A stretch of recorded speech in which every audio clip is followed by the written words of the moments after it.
commencer plus tard que prévu, pour des raisons indépendantes de notre volonté.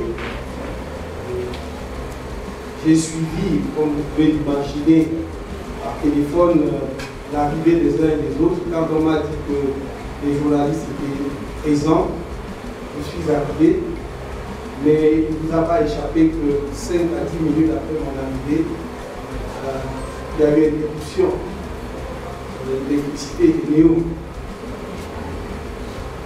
Cela ne nous surprend guère. Il y a des fois où l'on pouvait bien attribuer ça à Eléo. Mais très souvent aussi, ce n'est pas dû à Eléo. Je sais que les services de police, de gendarmerie, de renseignement de toutes sortes sont plus nombreux dans la salle que les journalistes. Mais ils doivent, ces services, faire leur travail de façon exemplaire. Et qu'à cela ne tienne, je voudrais aujourd'hui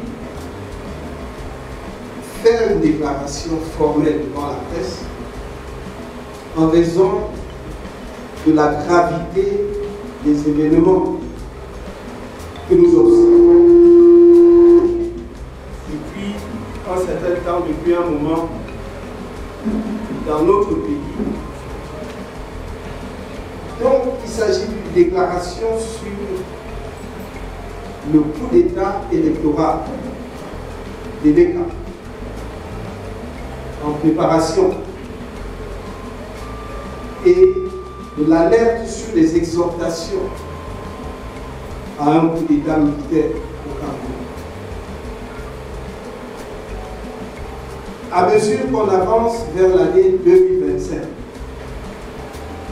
année cruciale, s'il en est pour le Cameroun, se déploient des discours et des manœuvres extrêmement préoccupantes pour l'avenir, la paix et la stabilité de notre pays.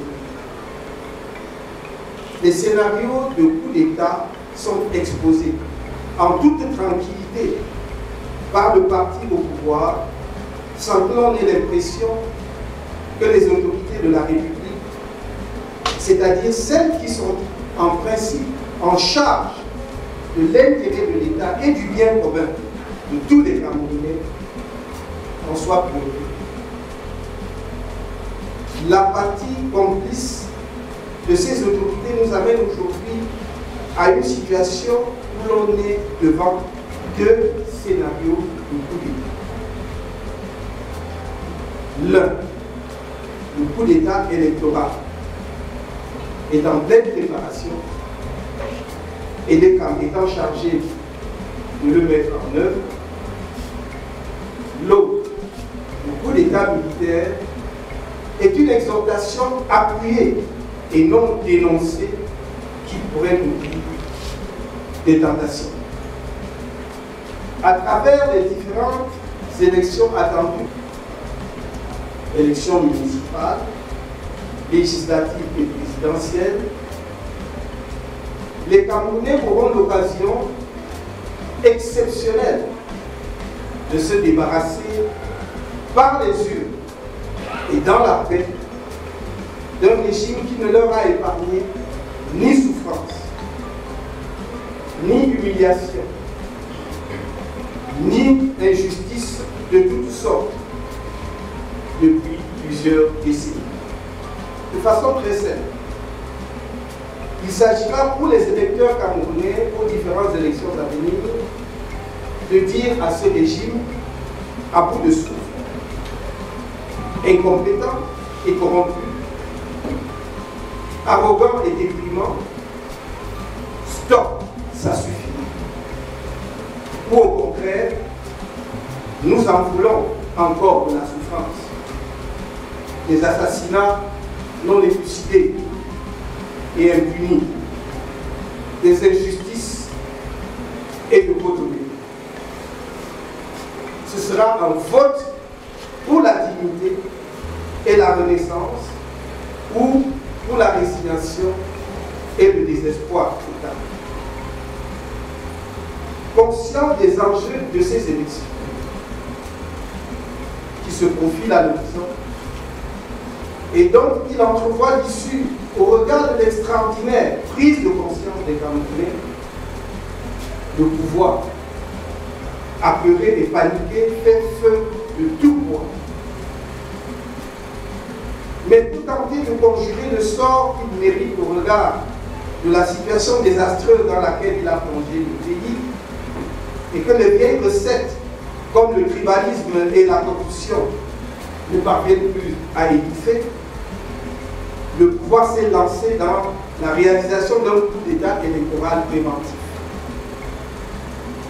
Oui, le directeur général de Elections Cameroun, M.